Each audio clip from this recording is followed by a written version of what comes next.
Good morning students. आज हम यहाँ अपने गांव दादनपुर की ई लाइब्रेरी में हैं और हर संडे यहाँ क्लासेस होती हैं 12वीं की, 11वीं की, 10वीं की और 9वीं, इवन NMMS की भी शुरुआत की है, जिसमें हर बच्चे को हर महीना 1000 रुपये मिलता है और एक बहुत ही आसान टेस्ट होता है। उसके लिए स्टूडेंट्स जो है सभी क्लासेस के आए हुए हैं, तो एक बार दिखा दे बेटा इनको भी। जो बच्चे आए हुए हैं कुछ एक्स्ट्रा अपनी कंपटीशन एग्ज़ाम की भी तैयारी कर रहे हैं और यहाँ लगे हुए हैं। तो आज हमारा जो 12वीं का जो टॉपिक्स है मैथ्स का, जिसमें पाँच नंबर के 4 क्वेश्चन आते हैं, घूम फिर के इन्हीं पे क्वेश्चन आता है। और जो स्टूडेंट ये क्वेश्चंस अपने पक्के कर लेता है उसके 80-90 नंबर से कम नंबर आएंगे नहीं, ये मेरी गारंटी है। और करना क्या है, स्वरूप में सिर्फ एक स्टार्टअप लेना है। हमने एक बढ़िया शुरुआत से इसको करना है। अगर हम ऑलरेडी कर लेते हैं, मैं अपना एक टाइम बताता हूँ। जब 9वीं क्लास में मैं हुआ तो तब एक सॉलिटरी रिपर इंग्लिश की पोइम थी, उसकी समरी मैंने गर्मी की छुट्टियों में याद कर ली। मैंने सोचा अभी बाद में सर सुनेंगे, इससे अच्छा है तो आपने पहले ही याद कर ले उसको। और वो पहले मैंने जब याद किया तो उसमें क्या हुआ कि जब भी छुट्टियां ख़त्म हुई, ईश्वरलाल गुरुजी थे हमारे, उन्होंने टेस्ट लिया तो मेरे जो है 10 में से 10 नंबर आए। उसके बाद मैं इतना मोटिवेट हुआ कि जब भी कोई टेस्ट होता, चाहे मैथ का, साइंस का, जो भी होता, मैं अपनी पहले ही जो है उसको तैयारी रखता। तो मेरा यही मोटिव रहा है। जो एक NEP 2020 का भी यही एम है कि एक्सपीरियंशियल लर्निंग, हमने अपने अनुभव से कैसे सीखना है। तो उसी बात में हम अर्ली स्टेज में, छुट्टियां जैसे ख़त्म होने को हैं, तो अगर हम इन टॉपिक्स को पूरा कर लेते हैं तो नो डाउट पूरा साल यही टॉपिक्स दोहराते रहें और एक्स्ट्रा भी काम करते रहें, तो आपके जो है आउट नंबर भी आने के पूरे पूरे चांसेस होते हैं। तो अभी यहाँ एक मैट्रिक्स इन्वर्स मेथड है। ये टॉपिक्स जो है, ये वीडियो बनेगी 50 मिनट की। तो पूरा साल अगर हम इसको भी देखते रहेंगे और करते रहेंगे तो नो डाउट हमारे जो है वो बेहतर से बेहतर और अच्छे नंबर आएंगे यहाँ। तो क्वेश्चन आएगा ये मैट्रिक्स इन्वर्स मेथड। इसमें सबसे पहले हमने क्या करना है, एक कोफिशिएंट मैट्रिक्स लिखने हैं। कोफिशिएंट मैट्रिक्स क्या होता है, यहाँ पे 1 2 1 x y z के जो कोफिशिएंट्स हैं, यहाँ से क्या आ जाएगा बेटा, -1 1 और 1। यहाँ से कितना आ जाएगा, 1 -3 और 1। फिर उसके बाद वेरिएबल का जो है मैट्रिक्स होता है, यहाँ पे क्या हो जाएगा, x y और z। और उसके बाद जो हमारे पास पीछे जो नंबर्स होते हैं 4 0 2, इनका मैट्रिक्स होता है। तो 3 इक्वेशंस मिलेंगी। एक्स वाई जेड का जो कोफिशिएंट होगा, ये 1 2 1, -1 1 1 और 1 -3 1। समझ आ गई बात बेटा, लिख सकते हो आराम से। एक्स भी लिख सकते हो, जिनकी वैल्यूज निकालनी है वो एक्स वाई जेड, और बी को भी लिख सकते हो।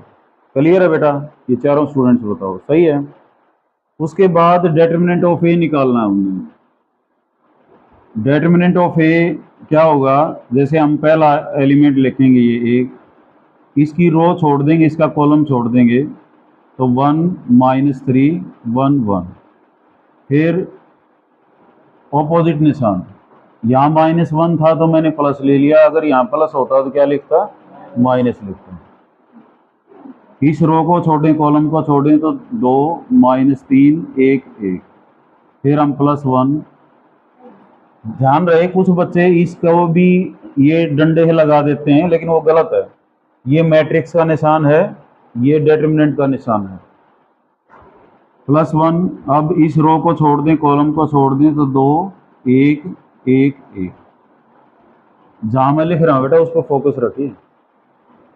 उसके बाद यहाँ ये प्रोडक्ट हम करते हैं, फिर माइनस में ये प्रोडक्ट करते हैं।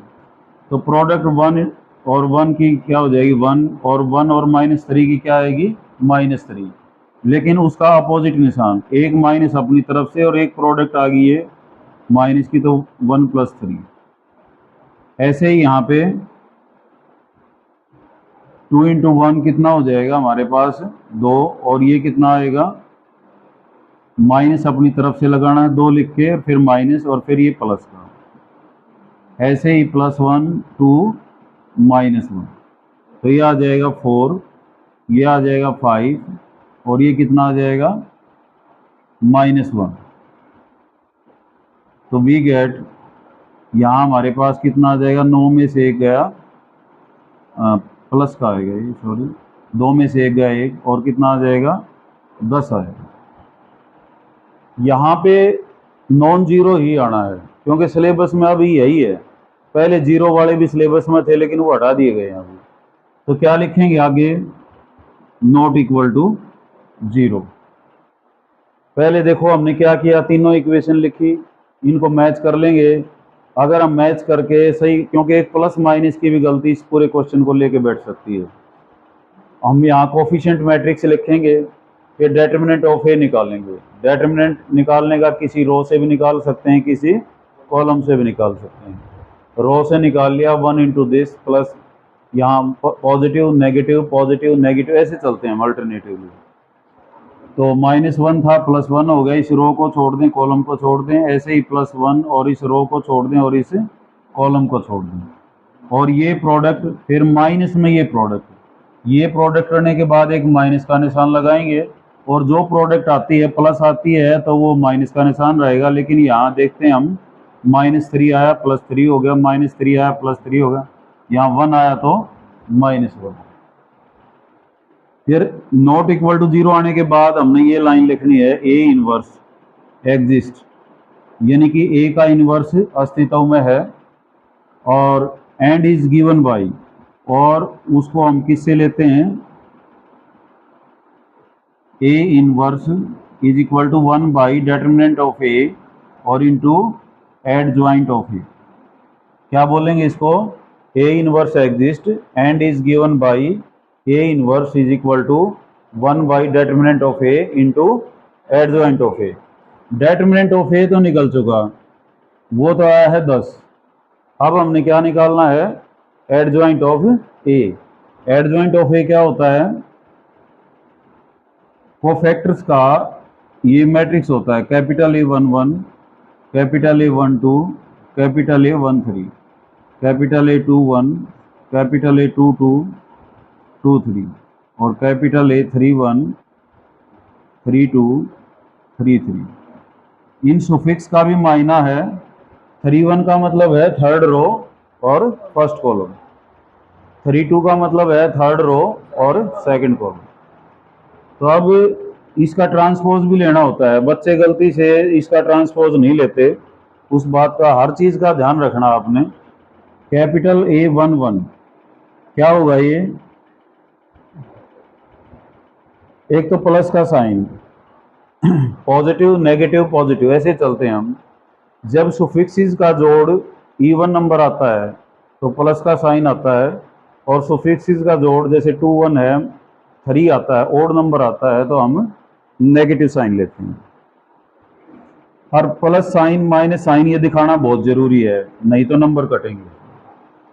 अब A11 first row first column, इसको छोड़ दें तो कितना बचेगा, 1 - 3 1 1, तो वी गेट 1 + 3, और हमारे पास 4 आ जाएगा। उसके बाद A12 बारी बारी हमने सबको निकालना है माइनस, उसी तरह से इसकी रो छोड़ देंगे, कॉलम छोड़ देंगे, तो 2 - 3 और 1 1, तो वी गेट -2 + 3, वी गेट -5। उसके बाद A13 प्लस का साइन,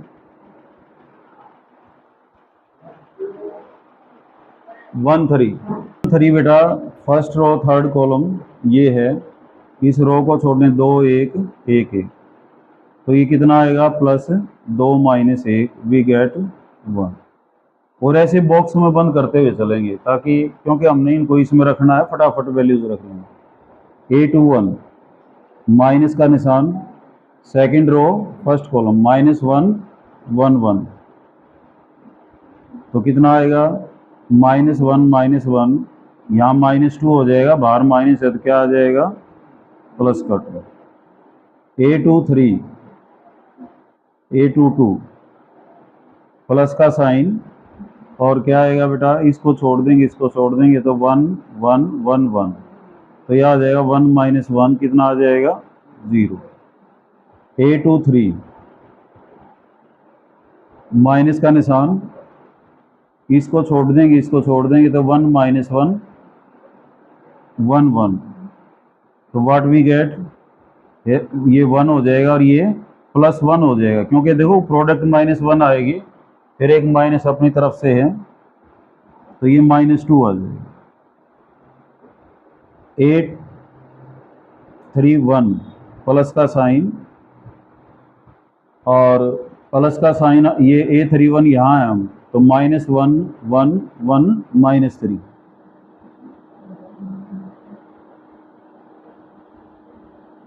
तो कितना आएगा -3 -1 से मल्टीप्लाई होगा तो प्लस का 3 आएगा, 3 - 1 कितना आ जाएगा 2 आ जाएगा। A32 माइनस का निशान,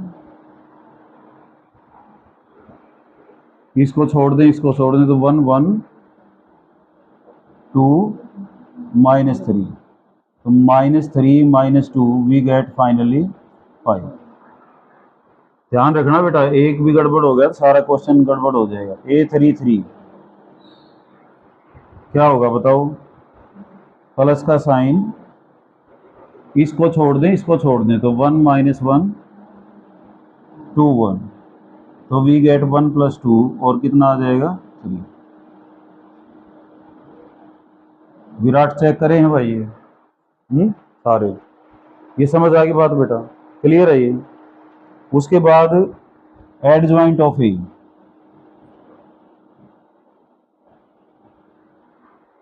चार -5 1, 2 0 -2 और 2 5 3, और ध्यान रहे इसका क्या करना है, फिर हमने ट्रांसपोज होता है रो को कॉलम में और कॉलम को रो में लिखना। 4 -5 1 2 0 -2 2 5 और 3।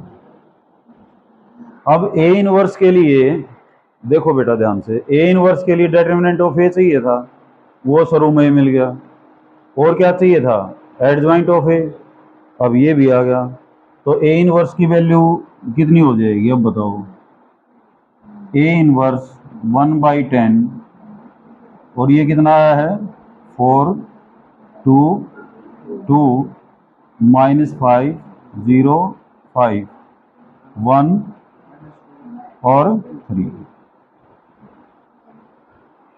समझ आ गई बात बेटा। फिर देख लो शुरू से, पहले इक्वेशंस लिखी, फिर हमने कोफिशिएंट मैट्रिक्स लिखी, फिर ए का हमने डिटरमिनेंट निकाला, डिटरमिनेंट निकालना था। अब पहले फर्स्ट एलिमेंट और इसको छोड़ दें हैं रो कॉलम को, और ये 10 आ गया, नॉट इक्वल टू 0, ये लाइन बिल्कुल याद रख लो अपनी। A inverse exist and is given by A inverse is equal to 1 by determinant of A into adjoint of A। What is adjoint of A? Capital A11 capital A12 capital A13 etcetera, और उसका transpose. फिर हम सभी को factors को यहाँ पे निकालेंगे, निकालने के बाद एडजॉइंट आ गया, यहाँ आ गया।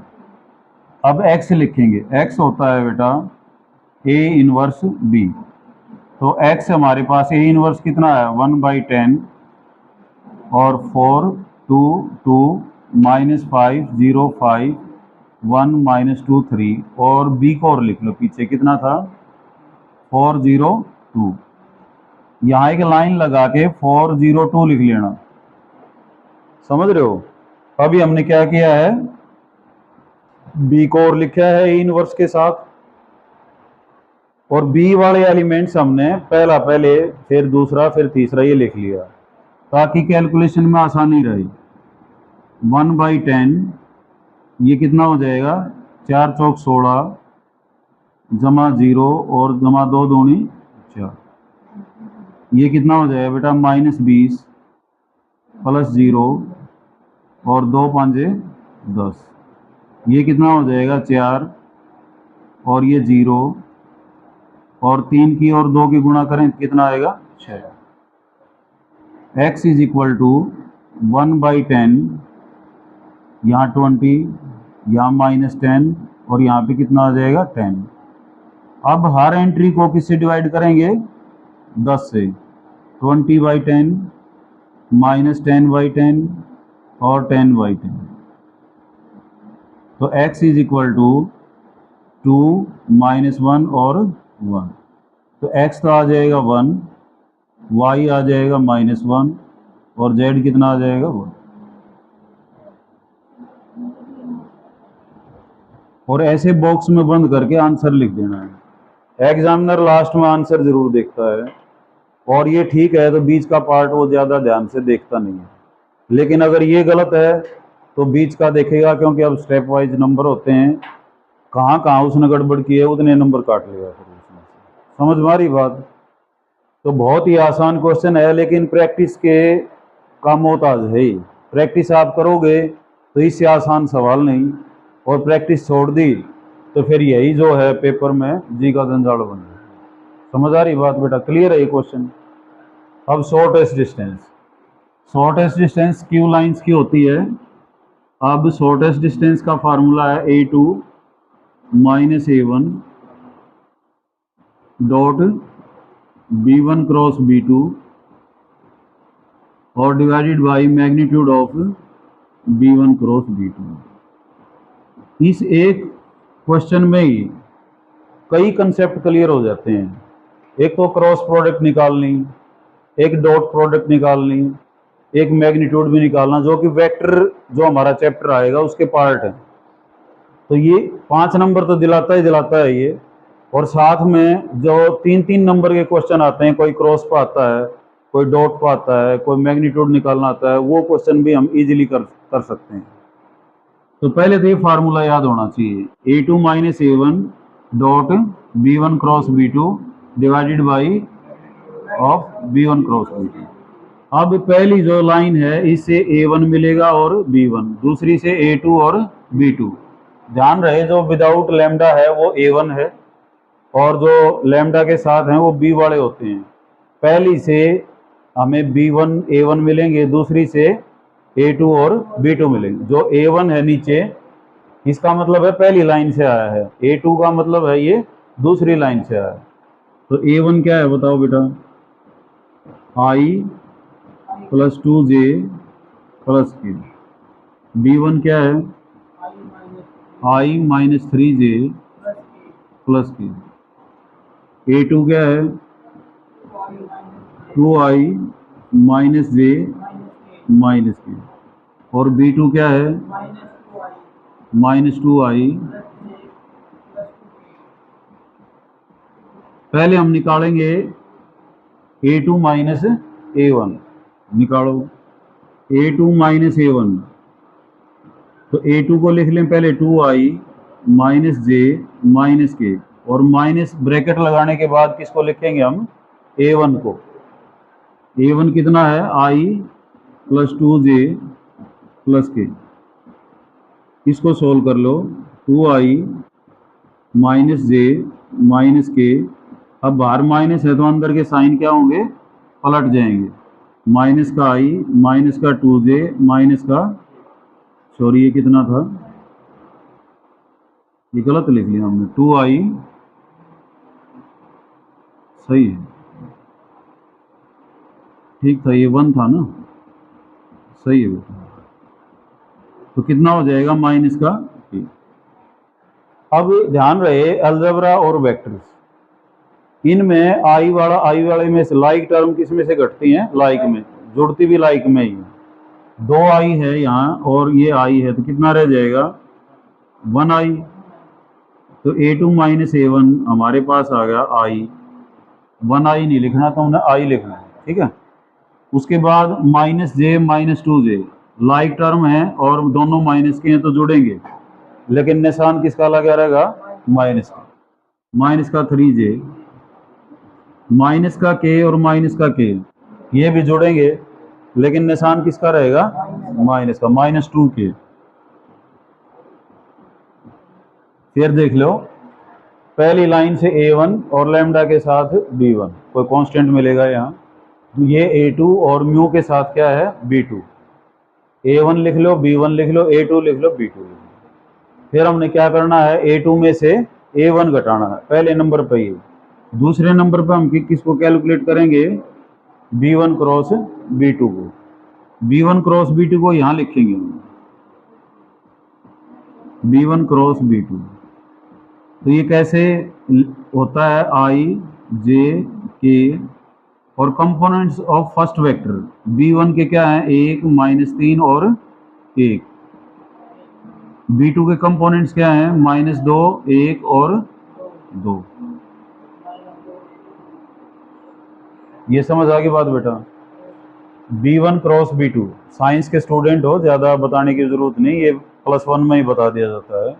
b1 cross b2, i j के लिखो, पहला वेक्टर जो है उसके कंपोनेंट्स लिख लो, 1 -3 1 और दूसरे का -2 1 2। अब इसकी वैल्यू, अब ये देखो ये क्वेश्चन कितना फायदा कर रहा है, ये इसको भी सॉल्व करने में मदद कर रहा है। इसकी वैल्यू कैसे निकालेंगे? i, इसको रो को छोड़ दें, कॉलम को छोड़ दें, तो -3 1 1 2 -j, फिर बेटा 1 1 -2 2 प्लस के, और अब 1 -3 और -2 1। समझ आ गई होगी बात बेटा? ये आई लिखा हमने तो -3 1 2, फिर जे लिखा हमने 1 1 -2 2, फिर के लिखा हमने 1 -3। तो ये कितना आएगा? -6 -1, ये कितना आएगा? 2 + 2, और ये कितना आएगा? प्लस के, तो 1 और -6। समझ आ रही बात? 1 गुणा 1 1 हो गया, -2 और -3 की गुणा कितनी आएगी? +6, तो -6 करना होता है। ये आ गया -7 आई, ये आ गया -4j, और ये कितना आ जाएगा? -5 के। ये कितना आया बेटा? b1 cross b2। नंबर 1 पर हमने क्या निकाला? a2 -a1। दूसरे पे क्या निकाला? b1 cross b2। अब तीसरे पे हम निकालेंगे इसका मैग्नीट्यूड। मैग्नीट्यूड कैसे निकलता है? i के कोफिशिएंट का स्क्वायर, -7 का स्क्वायर, -4 का स्क्वायर और -5 का स्क्वायर और उसका स्क्वायर रूट।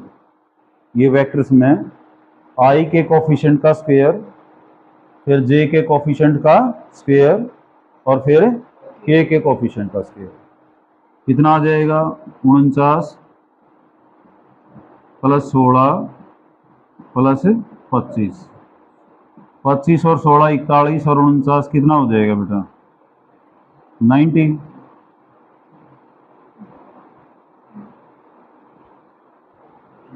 ठीक है। अब 3 का भी होगा काम। अब इनकी डॉट प्रोडक्ट वो है नंबर 4। पहले हमने क्या किया? a2 में से a1 घटाया। दूसरी बार क्या किया? b1 क्रॉस b2 निकाला। फिर क्या किया? मैग्नीट्यूड। अब ये मैंने जगह छोड़ दी थी, ये जगह इसलिए छोड़ दी क्योंकि जिन वेक्टर की डॉट प्रोडक्ट करनी होती है उनको ऊपर नीचे लिखते हैं हम, b1 क्रॉस b2।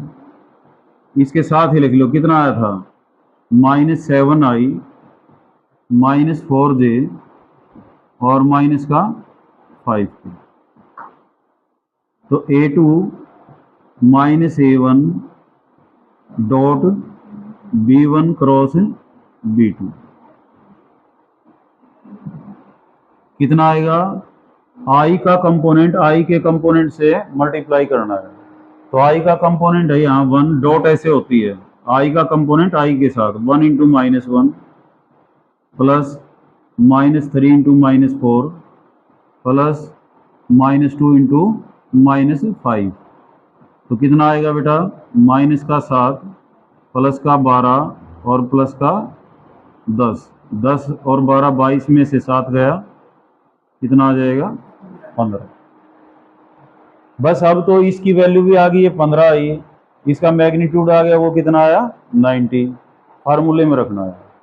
तो शॉर्टेस्ट डिस्टेंस फिर से लिखेंगे हम A2 minus A1 dot B1 cross B2, और इसका मॉडुलस भी लेते हैं ताकि नेगेटिव हो तो क्या कर लेंगे? पॉजिटिव, क्योंकि डिस्टेंस कभी नेगेटिव नहीं होती। तो ये आ जाएगा 15/√90। लेकिन √90 है तो हमें क्या करना पड़ेगा? रेशनलाइज भी और करना पड़ेगा। तो 15 छिके 90, 1/6√9, ये हमारा आंसर है। तो शॉर्टेस्ट डिस्टेंस का अगेन बहुत ही टेक्निकल आंसर, टेक्निकल फार्मूला है, और हमारे पास टेक्निकल स्टेप्स हैं, और बढ़िया 5 नंबर देंगे आपको, चाहे CBSE का हो चाहे हरियाणा बोर्ड का हो। ये चारों क्वेश्चंस तो आने ही आने। कोई 5 में आ जाएगा तो ठीक है, नहीं तो 3 में तो पक्का मिलेगा। 3 में पक्का मिलेगा तो फिर 5 नंबर कैसे पूरे होंगे? वो 2 नंबर कहीं ना कहीं MCQ में और इस तरह से आपको मिलेंगे। मैं जब पिछले साल के पेपर कराऊंगा तब दिखाऊंगा आपको। तो करना कैसे है बेटा? 2 लाइनें मिलेंगी, पहली लाइन दूसरी लाइन, पहली से A1 और B1, दूसरी से A2 और B2 लिख लेंगे चारों को। लिखने के बाद A2 माइनस A1 करना है, घटा लिया हमने, पहले A2 लिख लिया, माइनस में ब्रैकेट जो A1 पे कुछ भी है वो भी लिख लिया। ब्रैकेट को खोलेंगे ताकि कोई गलती ना हो, जो निशान है वो भी चेंज हो जाएंगे। फिर हम B1 क्रॉस B2 IJ के कंपोनेंट्स ऑफ फर्स्ट 1 -3 1, ये जो कोफिशिएंट्स होते हैं ये कंपोनेंट्स होते हैं, -2 1 2। तो इसकी वैल्यू आ गई हमारे पास ये। अब इसका मैग्नीट्यूड निकालना है नंबर 3 पे हमने। तो मैग्नीट्यूड कैसे आता है? I के कोफिशिएंट का स्क्वायर, J के कोफिशिएंट का स्क्वायर, K के कोफिशिएंट का स्क्वायर, √90 आ गया। अब रह गया इनकी डॉट प्रोडक्ट निकालनी। डॉट प्रोडक्ट कैसे निकालते हैं? हम दोनों वेक्टर को ऊपर नीचे लिखते हैं जिनकी डॉट प्रोडक्ट चाहिए। A2 माइनस A1 था और B1 क्रॉस B2, तो दोनों की डॉट प्रोडक्ट कैसे आएगी? I का कोफिशिएंट और यहाँ भी I का कोफिशिएंट मल्टीप्लाइड, तो 1 इंटू -3, -3 इंटू -4, -2 इंटू -5, तो -7 प्लस 12 प्लस 10, तो ये आ जाएगा 22 में से 7 गया 15। अब फार्मूले में रखना था, लेकिन मैथ्स में परंपरा है रूट आयोटा वगैरह ये नीचे नहीं होते, इनको हमने क्या करना पड़ता है? रेशनलाइज। तो रेशनलाइज करके हमारे पास आंसर। उसके बाद जो थर्ड क्वेश्चन है जो इस तरह का आता है, जो 5 नंबर का, वो LPP का है। ये तो 10वीं में जिसने लीनियर इक्वेशंस अच्छी तरह से कर रखी हैं, नो डाउट उसके 5 नंबर जो है यहाँ भी पक्के हैं। तो सबसे पहले यहाँ एक Z मिलेगा जिसको हमने मैक्सिमाइज और मिनिमाइज करना है, और फिर कंस्ट्रेंट्स का मतलब है कंडीशन, उसके ऊपर कुछ कंडीशंस होती हैं, उन कंडीशंस को हमने सेटिस्फाई कराना होता है। और सेटिस्फाई कराने का कोई ख़ास ऐसी बात नहीं है, ग्राफ प्लॉट करना है। और ग्राफ प्लॉट करने के लिए जो मेरा तरीका है, एक बार x को 0 कर लें, पहले लेस देन ग्रेटर देन भूल जाओ, इक्वल मान के चलो, और x और y लिख लो। एक बार x को 0 करना है और एक बार y की, या x को 0 करेंगे तो y 60 आ जाएगा, y को 0 करेंगे तो x 120। अगेन यहाँ भी टेबल हम बनाएंगे, x लिखेंगे y लिखेंगे, x 0 तो y 60 और y 0 तो x 60। इसकी भी टेबल बनाएंगे, x y, x 0 तो y भी 0। लेकिन ध्यान रहे 7वां क्वेश्चन है ये, एक 8वां है, एक एग्जाम्पल भी है, जिनमें क्या है x 0 और y 0 इकट्ठे आ जाते हैं, तो बच्चे बहुत सारे कंफ्यूज हो जाते हैं। अब हमें क्या करना चाहिए? सर ने तो बताया था x 0 y 0, अब क्या करेंगे? तो x के अलावा कुछ और रख लो, और स्केल के अकॉर्डिंग रख लो। अब जैसे 60 120 हैं तो 10 रख लो, 20 रख लो, 30 रख लो, 40 रख लो, एक दो मत रखो। तो जैसे मान लेते हैं मैंने 60 रख लिया एक्स, तो यहाँ पे रखूँ मैं 60 -2y इज इक्वल टू 0।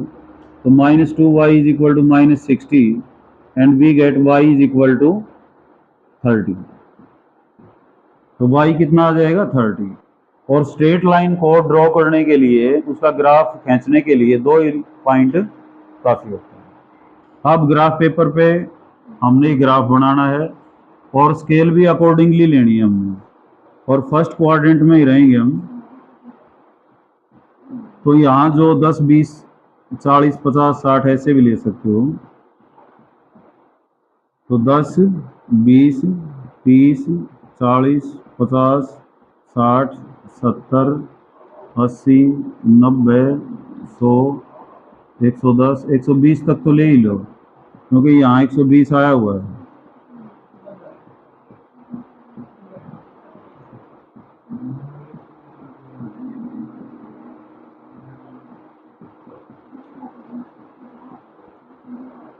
पहला ग्राफ x 0 तो y 60, तो हमारे पास ये पॉइंट आ जाएगा। और फिर x 120 ये है और y कितना है 0, तो इनको मिला के हम बढ़ा देंगे और साथ साथ लिख भी देंगे कितना है ये x plus 2y is equal to 120। और एक एरो यहाँ, एक एरो यहाँ पे लगा। समझ आ गई बात ये। अब इसके ऊपर का है नीचे का एरिया, अगर ये पॉजिटिव है तो इसके नीचे का एरिया होता है। यहाँ x को 0 y को 0 रखें ओरिजिन को, तो पहचान सकते हो ये नीचे का एरिया। यहाँ दिखा भी दो कैसे है। फिर ये ग्राफ x 0 y 60 यही होगा और x 60 y 0, और लिख भी देना x plus y is equal to 60। अब इस लाइन के ग्रेटर देन 60 है तो इधर का एरिया देखो, इसके तो इधर का एरिया और इसके इधर का एरिया, तो इसका मतलब बीच बीच का एरिया है। अब और क्या रह गया, x 0 y 0 ये पॉइंट है। फिर x 60 है हमारे पास, तो y कितना है बेटा 30, ये हो गया। तो इसको मिला के बढ़ाएंगे।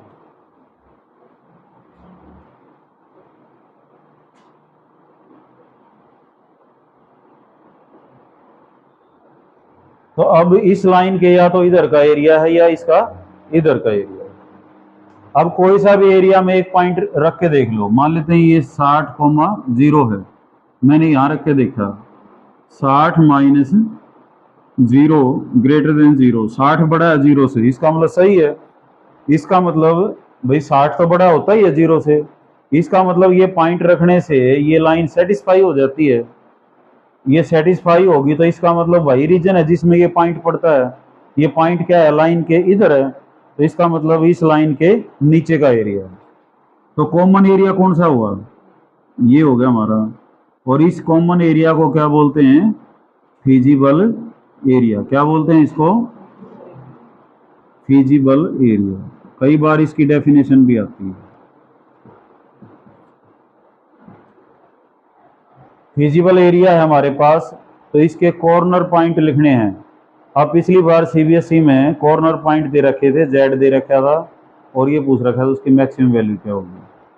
तो पहले हम कॉर्नर के नाम रख लें, ए, ये बी, ये सी और ये डी।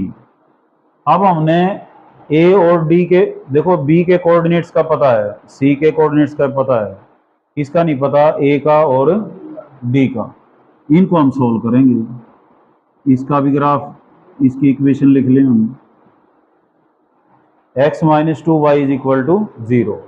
अब जिस पॉइंट को सोल्व कर रहे हो आप उसको पहले ए लिखो यहाँ, और किस किस का इंटरसेक्शन पॉइंट है ये वो लाइन लिख लो, x minus 2y, x minus 2y is equal to 0। और दूसरी कौन सी है बेटा, x प्लस, तो जैसे दसवीं में हल करते थे वैसे ही हल कर लो। इसको काट देंगे हम, घटाने के बाद कितना आ जाएगा, -3y minus 60 we get y is equal to 20। तो वाई 20 रख दें यहाँ पे, तो एक्स कितना आ जाएगा 40। तो ये पॉइंट हो गया 40,20। अब डी, यहाँ जैसे हमने ए को सॉल्व किया था, अब किसके लिए सॉल्यूशन कर रहे हैं, डी के लिए। तो डी की किसका इंटरसेक्शन पॉइंट है, x minus 2y is equal to 0 का, और किसका है x plus 2y is equal to 120। उसी तरह से माइनस कर दो, तो minus 4y is equal to minus 120, और y कितना आ जाएगा 30। तो y हम यहाँ रखेंगे x minus 2 into 30, we get x is equal to 60। तो ये पॉइंट है 60 कोमा x कितना 60 कोमा 30। तो अब हमने यहाँ पे कॉर्नर पॉइंट लिखने हैं, और क्या लिखना है बेटा, z लिखना है। z कितना था 5x प्लस 10।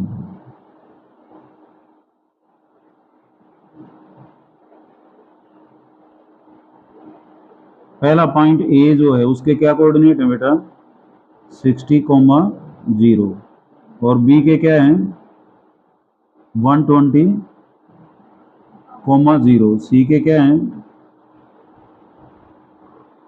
ए के 40-20 है भाई, 40-20, और बी क्या है 60,0, सी क्या है 120,0, और डी क्या है बेटा 60-30। अब यहाँ रखेंगे जेड के अंदर 40-20 रखेंगे, तो 5 गुणा में 40 और 10 गुणा में 2 कितना आ जाएगा बेटा 200 प्लस में 20 कितना आ जाएगा 220। उसके बाद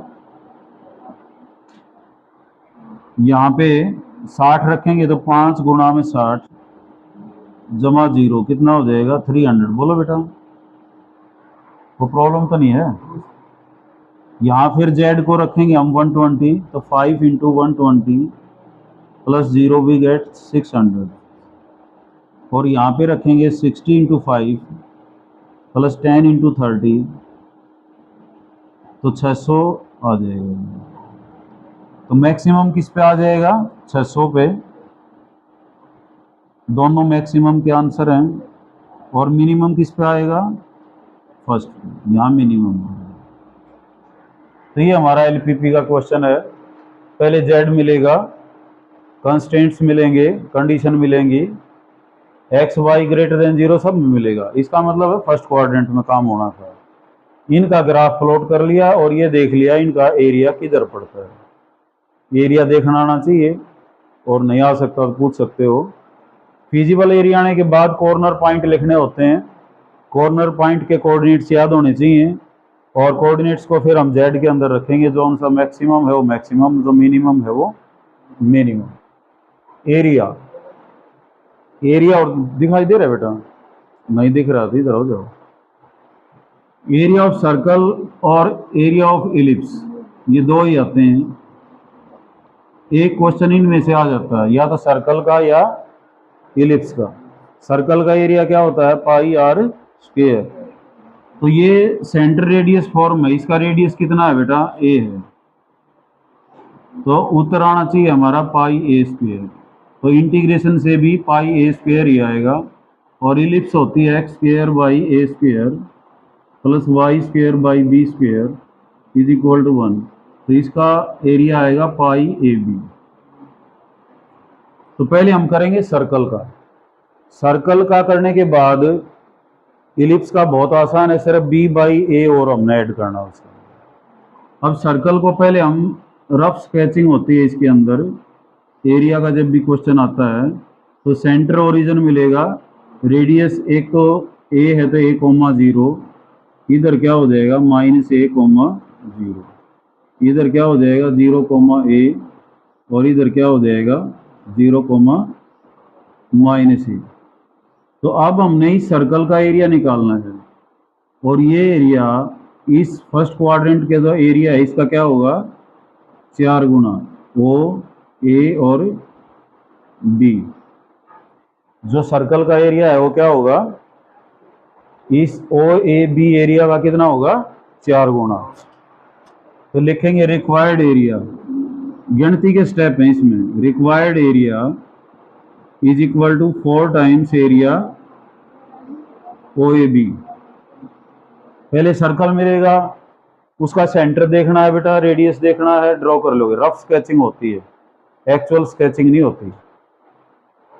ये स्केच होने के बाद हमने रिक्वायर्ड एरिया जो सही है सर्कल का पूरा, वो इसका 4 गुना होगा। अब ये जो 4 गुना एरिया है, एरिया ओ ए बी, इसमें ये देखें हम ओ से ए तक गए अलोंग एक्स एक्सिस। तो इंटीग्रेशन में क्या होता है, एक्स एक्सिस लिया है तो यहाँ डी एक्स लिखेंगे, अगर डी एक्स ले लिया तो यहाँ क्या क्या लिखेंगे, वाई कोऑर्डिनेट। क्या लिखेंगे, वाई कोऑर्डिनेट। और ये कहाँ से लिया जाता है, कर्व से लिया जाता है। और x यहाँ पे कितना था, 0 0 0 था, और यहाँ पे x कितना है, तो 0 से a इंटीग्रेशन। इस बात को फिर देख लें। पहले क्या पहले तो रफ स्केचिंग है। रफ स्केचिंग के बाद पॉइंट्स के नाम लिख लिए हमने, A B O A B. ए के कोऑर्डिनेट्स a,0, बी के 0, a, इसका 0 0। रिक्वायर्ड एरिया पूछा गया area, 4 times area O A B. अब एक्स एक्सिस को देख रहे हो तो डी एक्स लिख लो, वाई एक्सिस को लिखना चाहो तो डी वाई लिख लेना। डी एक्स लिखा तो कौन सा कोऑर्डिनेट लिखेंगे, वाई कोऑर्डिनेट। वाई कोऑर्डिनेट कहाँ से आएगा, कर्व से। सर्कल है तो सर्कल से, पैराबोला है तो पैराबोला से, इलिप्स है तो इलिप्स से। और एक्स है 0 से ए, लिमिट्स उसकी, तो 4 0 to a root of a square minus x square. अरे बातें नहीं बेटा पीछे। अब ये कैसे आया, यहाँ से वाई स्क्वायर कितना हो जाएगा, a square minus x square, और वाई कितना आ जाएगा बेटा, root of a square minus x. अब इसका इंटीग्रेशन आना चाहिए। जब इंटीग्रेशन हम करेंगे तब ये फार्मूला आएगा। लेकिन अच्छा ये रहेगा इस फार्मूले को अब याद कर लो, क्योंकि हमने बार बार इसको यूज करना है। तो इसका इंटीग्रेशन क्या होता है, याद रखने का भी इसका आसान तरीका है। पहले एक्स लिखो, फिर जिसका इंटीग्रेशन कर रहे हैं उसको भी लिख लो, और डिवाइडेड बाई 2 कर दो।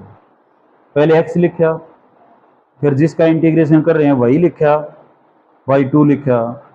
अब पहले एक्स लिखा था, अब की बार ए लिखेंगे, उसका स्क्वायर करेंगे और 2 से ही डिवाइड करेंगे, और साइन इनवर्स एक्स बाई ए भी लिखेंगे। याद रह जाएगा बेटा।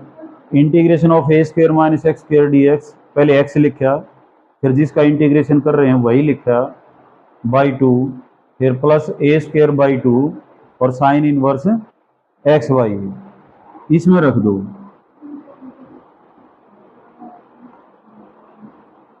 फोर, और अब इंटीग्रेशन होने के बाद ये ब्रैकेट लगाते हैं, x root a square minus x square by 2 plus a square by 2 sine inverse x by a. Upper limit 0 और lower limit a, sorry a upper limit और लोअर 0, क्योंकि नीचे 0 है ऊपर ए। जिसका इंटीग्रेशन किया था वो इंटीग्रेशन करके अपर और लोअर लिमिट। अब x की जगह एक बार क्या रखना होता है, a, और एक बार x की जगह क्या रखना होता है, 0। यहाँ रखोगे 4a root a square minus a square by 2 plus a square by 2 और sine inverse a by a, और 0 रखोगे तो सारा क्या हो जाएगा, 0। x की जगह हमने देखो a रखा है, a square minus a square by 2 plus a square by 2, x यहाँ था तो a बाई ए, और 0 रखोगे तो इसके कारण 0 और फिर इसके कारण, ठीक है। अब ए स्क्वायर से ए स्क्वायर भी कट गया यहाँ, तो क्या आ जाएगा 4, ये पार्ट तो जीरो हो गया। इनटू में क्या रह जाएगा, ए स्क्वायर बाई 2, और क्या रह जाएगा, ए से ए कट गया तो क्या बचा बेटा, साइन इनवर्स 1 बचे। अब साइन वाली लाइन में 1 वैल्यू किस पे आती है, पाई बाई 2 पे, 90 पे तो आती है पाई बाई 2। तो 2 दूनी 4 और 2 से 2 कट जाएगा तो आंसर क्या आ जाएगा, पाई ए स्क्वायर। यही तो एरिया था, स्क्वायर। तो बहुत ही आसान है, सिर्फ एक ही फार्मूला यही इलिप्स में यूज होना है, यही सर्कल में यूज होना है। इसको अपना याद कर लेना पक्का। सर्कल बनाएंगे, रिक्वायर्ड एरिया लिखेंगे 4 times area O A B. मैं जब भी +2 वाले बच्चों को कराता हूँ तो मैं सुनता हूँ इसको, बच्चे इक्वेशन बोलेंगे, फिर y की वैल्यू बोलेंगे, फिर रिक्वायर्ड एरिया बोलते हैं, 4 times 0 to a y coordinate into d x. तो 4 times 0 to a integration of a square minus x square into d x, फिर इस इंटीग्रेशन की वैल्यू, ठीक है। और फिर जो है ये यूं का यूं रख के अपर लिमिट a और लोअर लिमिट 0, ए रखेंगे तो ये भी 0 हो जाएगा, ये बचेगा बस a square by 2 sine inverse 1। Sine inverse 1 की वैल्यू कितनी होती है, पाई बाई 2, तो एरिया आ जाएगा पाई ए स्क्वायर। अब इलिप्स के लिए मैं यही बता देता हूँ, पहले इलिप्स को स्केच करेंगे। यहाँ क्या क्या है बेटा, ए है और क्या है, बी।